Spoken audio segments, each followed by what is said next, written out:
There is something about this image that's so striking to me. On one hand, we have this newborn baby swaddled up asleep. And on the other hand, we have a roaring lightning strike in the background. And then there's the quote, "Children of light are seldom born under a benignant star." What does it all mean? Well, let's go back to the beginning. This painting is called The Storm at Midnight. It was painted by Norwegian symbolist painter Edvard Munch, and the painting depicts the birth of none other than Nikola Tesla. That's right. This painting was not just made as a random image. No, it has a story behind it. Let me tell you that story. July 10th, 1856, a young woman named Georgina gave birth to a baby boy. She held him in her arms and looked into his eyes and knew at that moment he was special. You see, Georgiana was the mother of Nikola Tesla, and she had a strange experience while carrying her son. She dreamed of lightning and storms, and when she awoke, she saw that it was a stormy night outside. When her son was born, the sky was filled with flashing lightning, illuminating the room with an eerie glow. And it was then she knew he was destined to be great. Now, some may think it odd that this painting shows a lightning strike in the background, but it's not as random as you might think. You see, in Serbian, the word for lightning is ostro, which sounds very similar to ostrov, meaning island. Get it? Because the painting also shows an island? The island where Nikola Tesla was born?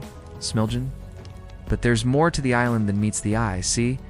Smiljan is actually an island of prophecy. You see, the island had an ancient legend that foretold the coming of a great man who would be born during a lightning storm and would change the world. And guess who was born during a lightning storm on an island? Nikola Tesla, the famed inventor and electrical engineer who is credited with many inventions, including the alternating current AC system, which is still used today. He also developed the induction motor, Tesla coil, and the Tesla turbine. He basically invented the modern electrical system, which led to many of our modern conveniences. So yeah, I'd say he changed the world, but there's even more to this story. See, the people of the island believed that the child born during the lightning storm was destined to be a child of light, a bringer of knowledge and enlightenment. However, the quote, "Children of light are seldom born under a benignant star," suggests that this may not be true. In fact, it may be that those who are born with great potential or abilities often face great challenges and hardships in life. And this was certainly true for Nikola Tesla. Despite his genius and all his accomplishments, he struggled throughout his life with mental illness and financial problems. He died believing himself to be poor and alone, though he was actually quite wealthy and loved by many. So what is the meaning of this painting? Well, I believe it is a symbol of the duality of human nature. On one hand, we have the potential for great good, for knowledge and enlightenment. But on the other hand, we also have the potential for great suffering, for darkness and despair. Ultimately, I believe the meaning of the painting is up to the viewer to decide. What do you think? What does this painting mean to you? We've talked a lot about Nikola Tesla, the famed inventor and electrical engineer who is often overshadowed by his contemporary Thomas Edison.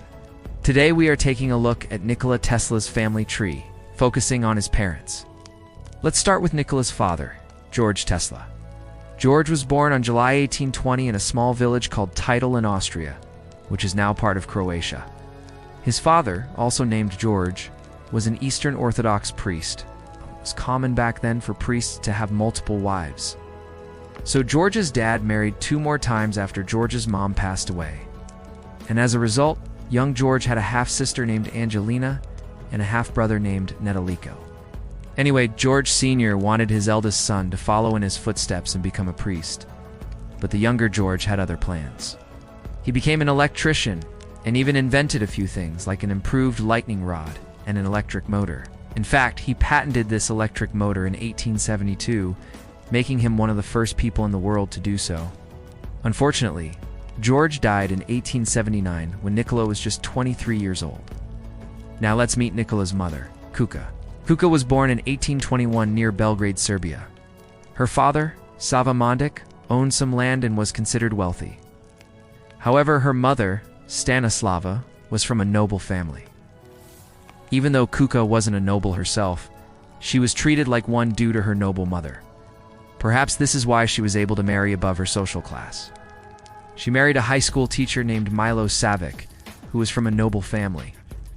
They had 2 sons together, Nikola and his younger brother Sata. Unfortunately, Milos passed away in 1849, when Nikola was just 8 years old. As a result, Kuka had to work as a paid servant to make ends meet. That's when she met a traveling Serbian Orthodox priest named George Tesla. The two fell in love and got married. As we already mentioned earlier, George had a son from his previous marriage, so Nikola had a half-brother when he was just 10 years old. Kuka and George had their own house in a village called Smiljan in modern-day Croatia. George served as the priest of the local Orthodox church, but he also tinkered with machines and gadgets in his spare time. Like any other kid, young Nikola probably looked up to his parents and admired their intelligence. In fact, he once said that his mother was the most highly educated woman he had ever known. And that's not surprising because Kuka was highly intelligent and inventive. She came up with designs for various household appliances, such as a machine for washing and drying clothes, as well as a self-dispensing water fountain. This shows that she was not only creative but also a problem solver who wanted to make life easier for those around her. One of Duka's most remarkable qualities was her eidetic memory. With this ability, she could remember everything she had read or seen, which made her a walking encyclopedia. She used this gift to educate her children, teaching them various subjects without the aid of textbooks. Nikola inherited this eidetic memory from his mother, which helped him memorize complex mathematical formulas and scientific theories. This was particularly useful during his career as an electrical engineer. When he had to remember intricate designs and technical specifications, Duka's influence on Nikola's development cannot be overstated. Not only did she provide him with intellectual stimulation, but also instilled in him a deep sense of curiosity and a passion for learning. In addition to her influence on Nikola, Kuka was also a deeply religious woman who played an active role in the Orthodox Church. She taught her son and her husband's godson, Sava, the Orthodox Catechism, instilling in them the values of their faith. Her strong religious beliefs were another aspect of her character that shaped Nikola's upbringing. Nikola's father, George, also played an important role in shaping Nikola's character. He was a strict disciplinarian who believed in hard work and perseverance. He taught Nikola the importance of being honest, humble, and respectful towards others. So there you have it. Look at Nikola Tesla's family tree and the influences that shaped him into the brilliant inventor we know today. Number 4, prodigy. When you imagine a classroom, what do you see? Children sitting at their desks learning the ABCs or maybe doing some basic algebra. Now, what if I told you that one of the most brilliant minds of all time was once a student just like you? His name was Nikola Tesla, and when he was your age, he was already solving complex mathematical problems that most adults can't even comprehend. The genius who was solving calculus before he even started high school.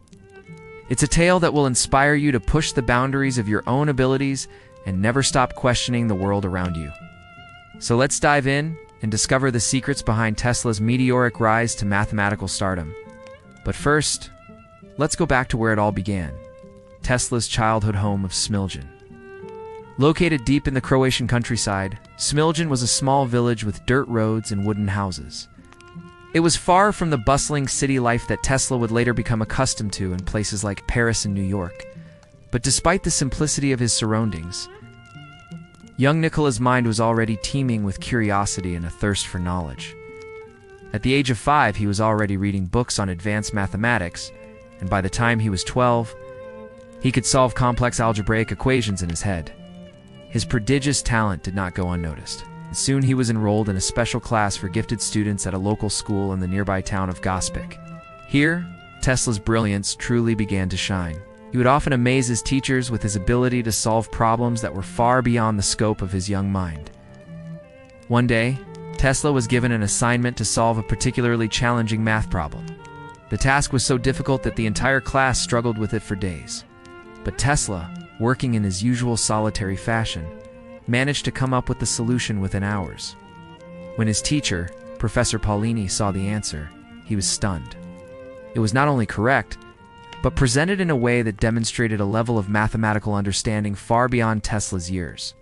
As word of Tesla's brilliance spread throughout the school, more and more students started approaching him for help. Soon, he became known as the living calculator, a nickname that highlighted his uncanny ability to perform complex calculations in his head with ease. Despite his growing fame, Tesla remained humble and always willing to lend a helping hand to his peers. He understood the importance of community and the power of collective learning, a lesson that would stay with him throughout his life and shape his approach to collaboration with others. Tesla's reputation as a math prodigy reached such heights that even the rectors of the University of Zagreb took notice. They invited him to take an entrance exam for their prestigious institution, an opportunity that would allow him to skip several years of schooling and enter university as an adult. Although Tesla ultimately decided to continue his education at a traditional pace, taking the exam proved to be a significant milestone in his life. It gave him a chance to showcase his abilities on a larger stage and showed the world just how brilliant the young prodigy from Smiljan really was. One of the most impressive aspects of Tesla's story is his ability to solve complex calculus problems mentally. This remarkable skill was not only a testament to his natural intelligence, but also the result of years of dedicated study and practice. Unlike his contemporaries who relied on rote memorization and formulaic solutions, Tesla developed a deep intuitive understanding of mathematical principles. He saw numbers and equations as a kind of language that could be used to describe the fundamental laws of the universe. Tesla's approach to mathematics was revolutionary. He didn't just memorize formulas and procedures. He sought to understand the underlying principles that governed the behavior of numbers and shapes. This allowed him to solve problems that had never been solved before and to come up with innovative solutions that defied conventional thinking. One of the ways Tesla honed his mental calculation skills was through his use of visualization techniques. He would often close his eyes and picture complex geometric shapes and patterns in his mind's eye. By mentally manipulating these shapes, he was able to develop a sense of how they interacted with each other and how they could be used to solve specific problems. Additionally, Tesla was a firm believer in the power of imagination and creativity. He believed that the human mind was capable of conceiving and understanding ideas that went beyond the limitations of logic and reason alone. This imaginative approach to mathematics allowed him to think outside the box and come up with solutions that were both elegant and effective. Tesla's dedication to his craft did not go unnoticed. His teachers and mentors recognized his exceptional abilities and provided him with opportunities to showcase his talents on a larger stage. He was invited to give lectures and seminars, and his work began to gain international recognition. But perhaps the greatest honor bestowed upon him was his inclusion in the Golden Book, an exclusive society that celebrated the most brilliant minds in Europe.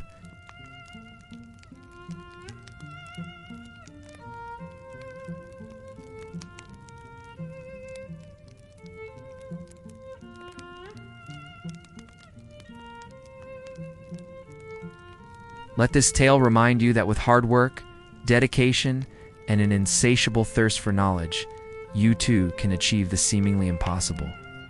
Don't ever let anyone tell you that you're just a small-town kid with big dreams. In 1895, when Nikola Tesla was 17 years old, he came down with a severe case of cholera. He was so ill that his family took him to a church and left him there in the care of God, believing he would die. But he pulled through, much to the surprise of his family and doctors. When he recovered, his father kept his word. His father had promised him that if he survived cholera, he would allow him to study electrical engineering. And that's exactly what he did, enrolled at the Austrian University of Graz. But while attending university, Tesla found himself drawn more and more to another field, the field of invention. As he would later say, "My mind was made up. I will not be a scholar. I will go into the workshop." He eventually dropped out of university to work as an engineer for the Continental Edison company in Paris. While working at the company, Tesla spent all of his free time in the company's machine shop. He experimented with making small motors and other devices. However, the work was tedious and frustrating because he had to use other people's machines. He longed to have his own workshop where he could work on his inventions without having to ask permission from anyone. One day, Tesla walked into the manager's office and asked if he could borrow a lathe so he could make some repairs to his bicycle. The manager said, "You are an engineer, not a mechanic. Leave the machine work to the others." Tesla was outraged by the man's attitude and stormed out of the office. He then went to see a wealthy industrialist named Paul Gibelin. Tesla had heard that Gobin had a private machine shop where he tinkered with various projects. He asked Gobin if he could rent his shop for a few hours each week so he could work on his own inventions. Gobin agreed and even offered to pay him for his work. Tesla jumped at the offer and immediately began designing a new type of motor. However, after working on the project for several weeks, it became clear that his design was not practical. He threw the blueprints in the trash can and started designing a new motor. This time he created a device that could generate high-frequency alternating current. The problem was that he had no way to measure the frequency of the current. So he devised a system to measure the speed of the motor shaft using a piece of paper with radial lines scribed onto it. He attached the paper to the shaft and watched as the lines blurred together into a solid disc shape when the shaft rotated quickly. By counting the number of lines, he was able to calculate the speed of the shaft and the frequency of the current. Tesla then decided to build a larger version of the motor. However, he soon realized that he didn't have enough space in Gobel's shop to build a large motor. He needed his own place where he could work on bigger projects. So he convinced Gobel to lend him some money so he could rent a larger workshop. Gobel agreed and lent him the money. Tesla then rented a small building near the Seine River and set up his first workshop. In this workshop, he developed his induction motor and other inventions. Unfortunately, the building caught fire and burned to the ground, destroying many of his prototypes. However, he was able to rebuild his workshop and continue his work. During this time, Tesla was also reading the works of American author Mark Twain. He was particularly inspired by Twain's book, The Adventures of Tom Sawyer. In the book, the main character, Tom, is a mischievous boy who lives in the town of St. Petersburg, Missouri. One day, Tom and his friend Huckleberry Finn find a hidden stash of treasure. They decide to keep the treasure a secret and divide it between themselves. However, Tom's Aunt Polly, who is always trying to make him behave better, discovers the treasure. She punishes Tom by making him whitewash a fence. However, Tom turns the situation to his advantage and convinces the other boys in the neighborhood to pay him to let them whitewash the fence instead. Tesla was so inspired by the story that he decided to write a story of his own. He wrote a story about a boy who discovered a hidden stash of gold. The boy decides to keep the gold a secret and uses it to buy new tools and equipment for his father's workshop.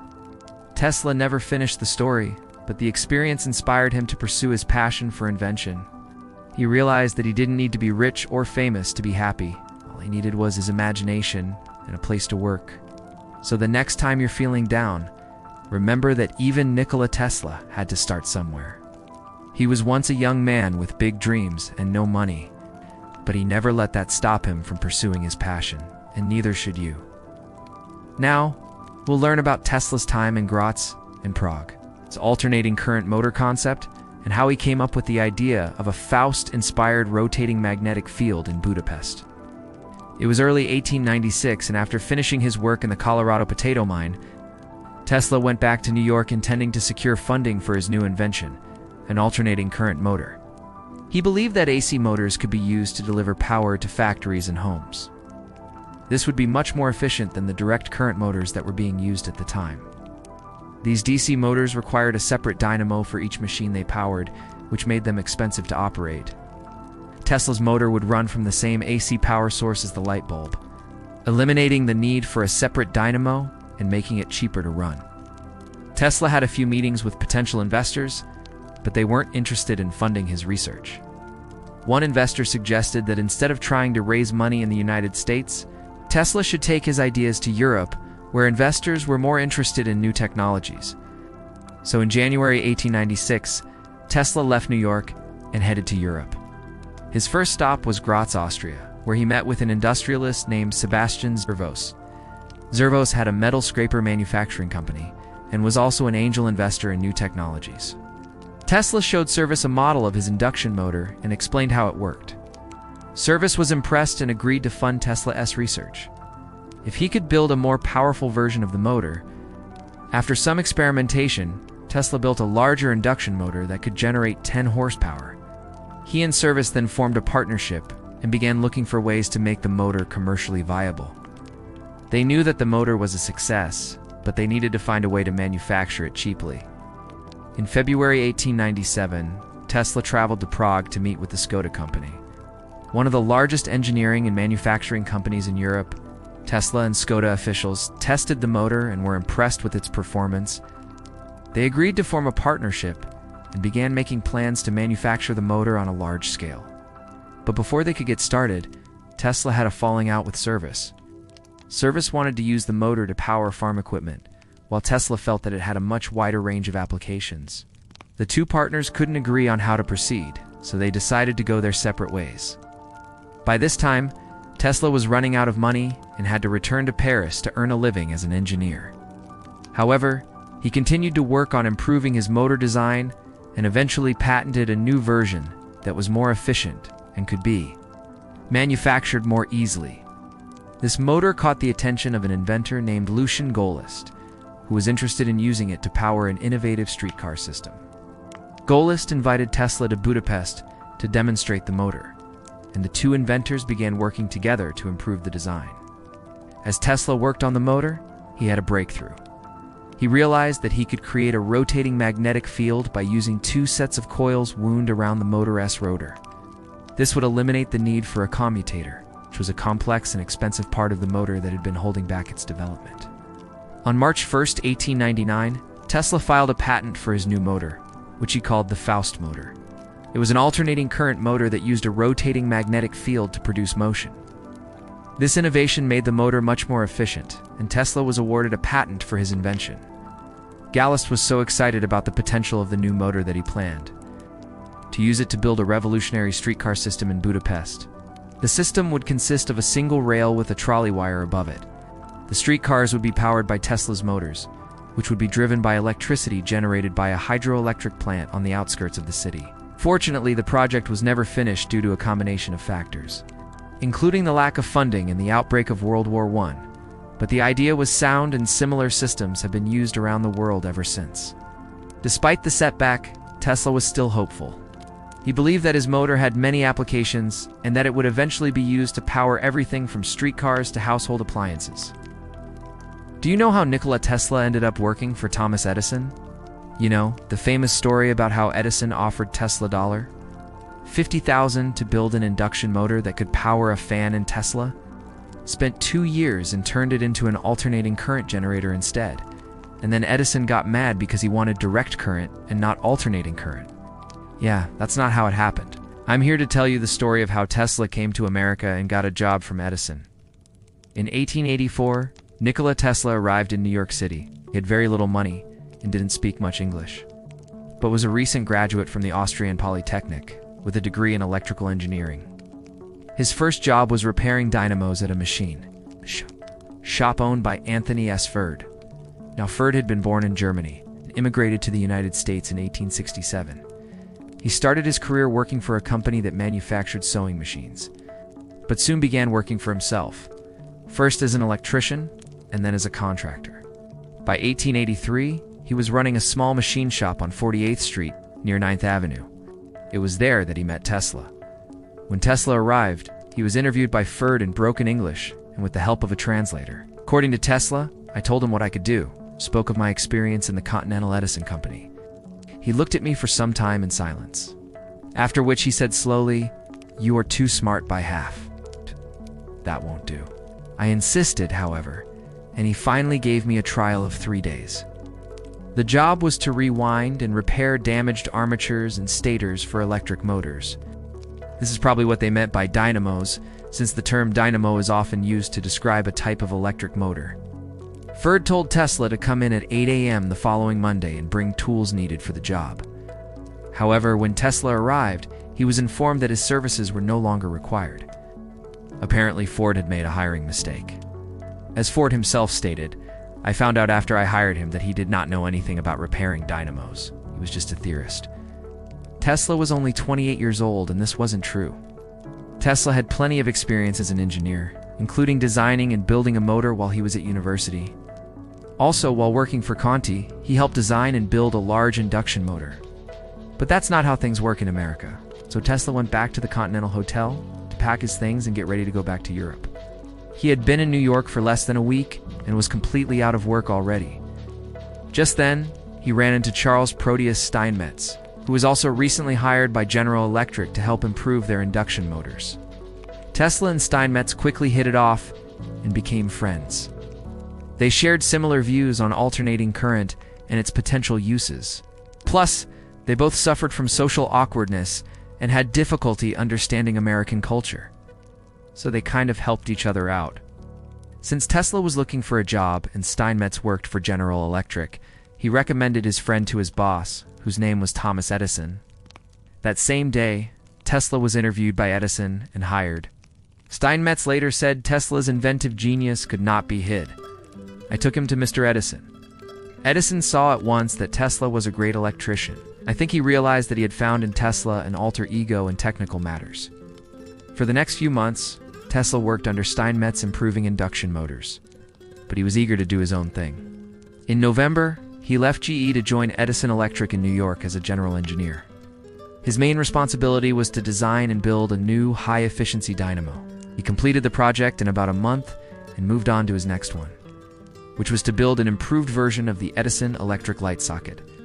This was the standard socket used in the early days of electricity, sort of like the screw-in kind. However, there was a problem with this type of socket. Often the wire would get loose in the socket and cause a short circuit. So Tesla decided to invent a new socket that would grip the wire more securely, called it the Tesla socket. But Edison wasn't impressed. He thought the new socket was too complicated and told Tesla to redesign it. So Tesla made a simpler version, and Edison liked it. He immediately filed a patent for the new socket and announced plans to manufacture the device commercially. However, Edison soon changed his mind. He decided that manufacturing the sockets would be too expensive and abandoned the idea. He also wasn't keen on AC power and believed DC was the future. This caused tension between him and Tesla, who believed otherwise. Eventually, Tesla quit in 1885 to form his own company. This was the beginning of the end for Edison and Tesla's relationship. Let's talk about betrayal, poverty, and the birth of Tesla Electric Company. In 1893, an ambitious young engineer named Nikola Tesla was offered a job by the wealthy industrialist and business magnate, George Westinghouse. At first, this seemed like a dream come true for Tesla, who had been struggling to make ends meet while working as an electrical engineer in Europe. But it quickly turned into a nightmare. After winning the AC war against his old nemesis, Thomas Edison, who favored direct current or DC, Tesla became a celebrated hero in the electrical engineering world. But his genius and eccentricity also made him a target of exploitation by those who wanted to profit from his ideas without giving him proper credit or compensation. One such person was the notorious industrialist George Westinghouse, who had previously profited from Tesla's induction motor technology by incorporating it into his AC system. However, when it came time to share the profits with Tesla as agreed, Westinghouse refused to pay him anything at all, claiming that he was not entitled to any compensation. Instead, he paid Tesla only a paltry sum of $150,000 over a period of 5 years for his revolutionary alternating current AC patents, which were worth millions. Tesla was so outraged that he threw the check back in Westinghouse's face and vowed never to speak to him again. He then used the remaining money to file a new set of AC patents that would prevent Westinghouse from using them. During this time, Tesla's financial situation was dire. He was forced to live in cheap hotels and sometimes had to walk barefoot in the streets. Despite this, he continued to work tirelessly in his laboratory, inventing things like the Tesla coil and the Tesla turbine. He also developed a close relationship with a wealthy woman named Anne Morgan, who became one of his biggest supporters and admirers. With her help, he was able to secure funding for his research and avoid total destitution. But even so, he remained poor for most of his life. Throughout this difficult period, Tesla continued to pursue his dream of making electricity more accessible and affordable for everyone. He believed that electricity could light up the world and end poverty and war, and he worked tirelessly to make that vision a reality, though he never achieved mainstream success during his lifetime. His inventions and ideas paved the way for many of the technological advances we enjoy today. From the induction motor to the Tesla coil to the Tesla turbine, his contributions to electrical engineering are undeniable. His story is one of perseverance in the face of adversity, poverty, and betrayal. It's a reminder that even in the darkest of times, hope and innovation can prevail. Tesla was finally paid what he was owed for his AC patents after his death, when the estate of George Westinghouse paid out $5 million to Tesla's heirs in 1943. This was long after Tesla died believing that he had been cheated out of his rightful share of the profits. However, the payment did not make up for the lost opportunity cost of his early death and the suffering he endured as a result of Westinghouse's betrayal. What would you say is the most powerful invention never made? Would it be a perpetual motion machine, a time machine, or maybe an enormous tower that almost lit the world on fire? If you guessed this last one, then prepare to be amazed by the story of Wardenclyffe. It was 1902, and the budding field of radio was in desperate need of a boost. Enter Nikola Tesla, the famed inventor and electrical engineer who had just wrapped up his Colorado Springs experiments with a massive, most of all, wireless transmitter. The results were beyond anything Tesla could have imagined. Not only did he manage to transmit electrical energy through the Earth's atmosphere, but he also managed to light up a nearby gas jet from miles away, using nothing but the power of resonance. This was truly revolutionary, and Tesla knew that if he could scale up his design, the entire world could be lit up wirelessly without the need for expensive and dangerous infrastructure like power plants and wires. And so the plan was hatched to build the tallest structure the world had ever seen, a mile-high tower that would beam free electricity to every corner of the globe. But before Tesla could get to work, he had to deal with a little problem by the name of Marconi. This Italian inventor had beaten Tesla to the punch when it came to transatlantic radio transmission, and was now a fierce competitor in the race to harness the power of radio waves. In fact, Marconi was so far ahead that Tesla's investors were starting to get cold feet about the whole wireless power scheme. Undeterred, Tesla decided to prove once and for all that he was the superior inventor by building the largest wire transmitter the world had ever seen. By 1905, the Wardenclyffe Tower was nearing completion on the shores of Long Island, New York, at 57 meters tall.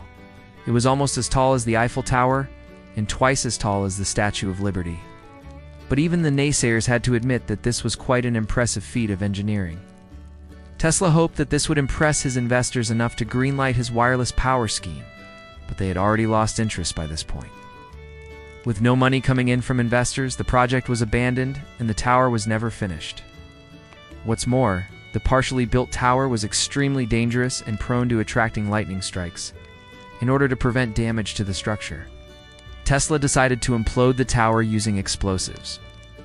This left behind a massive crater, which was later filled in and used as a testing ground for new explosives. Fast forward to today, and Wardenclyffe is still there, though heavily modified. In the 1920s, the area was redeveloped as a residential neighborhood, and the explosive remains of the tower were covered over. During the Cold War, the site was used as a nuclear research facility, which may or may not have contributed to the mysterious deaths of several local wildlife. Wardenclyffe was finally declared safe in 1987 and is now a popular spot for tourists and history buffs to visit. Some people might look at Wardenclyffe and wonder what could have been. Had Tesla's investors not pulled out at the last minute, the world might have been a very different place today. Perhaps we would be living in a world where everyone had access to free wireless energy. But we couldn't help but think that Tesla's grand experiment was a failure in more ways than one. He took on a huge project that he could unafford and ultimately failed to deliver on his promise of wireless energy. But perhaps his greatest failure was in not seeing the potential of his invention. Had Tesla lived longer and continued to work on his tower, it's possible that he could have created a much more efficient and effective way to transmit energy. As it stands, though, Tesla's Wardenclyffe Tower is nothing but a relic of the past, a reminder of what could have been. But what do you think? Could Tesla's Wardenclyffe Tower really have lit up the world, or was it doomed to fail from the start? The last few years of Nikola Tesla's life were marked by loneliness, mystery, and tragedy. The famous inventor spent his final days at the luxurious New Yorker hotel in Manhattan, but he wasn't alone. Or was he in the early 1940s? Rumors began to spread that Tesla had been visited by FBI agents who confiscated his papers. These rumors only added to the growing mystery surrounding the brilliant but eccentric inventor. Did the FBI really raid Tesla's room at the New Yorker hotel? What did they take, and why? And how do these events connect to a secret that Tesla took with him to his grave? Join us as we delve into the intriguing world of Nikola Tesla and uncover the truth behind one of history's greatest mysteries. When Tesla arrived at the New Yorker Hotel in 1939, he was already a legend in his own time. But as the years passed, his mental state began to deteriorate, and he became increasingly reclusive. During his final years, Tesla spent most of his time in his hotel room, rarely venturing out and shunning visitors. It was during this time that the rumors of FBI raids began to circulate, adding a new layer of intrigue to Tesla's already enigmatic persona. But what could the FBI have been looking for in Tesla's room? The answer lies in a secret that Tesla had been keeping for years. In addition to being a brilliant inventor, Tesla was also a prolific researcher, and many of his notes and papers contained highly classified information that could have had serious implications if they fell into the wrong hands. One of his most famous inventions, the Wardenclyffe Tower, was seen as a potential threat to national security, and it was possible that the FBI was concerned about the possibility that foreign powers could get their hands on this. Tesla's research into high-frequency currents and radio had far-reaching implications, and his ideas were both revolutionary and potentially dangerous.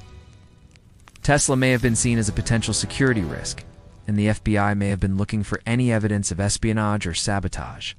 Additionally, Tesla's eccentric behavior and deteriorating mental state may have raised concerns about his stability and the possibility that he could be a threat to himself or others. It was possible that the FBI was trying to determine whether he was fit to continue his work or if he needed to be placed under observation. But what exactly did the FBI find in Tesla's room? The answer, surprisingly, is not much. Despite the rumors that have circulated for decades, there's very little evidence that the FBI ever raided Tesla's hotel room or confiscated his papers. The truth is that much of what we know about this supposed raid comes from sensationalist sources, and there's very little concrete evidence to support these claims.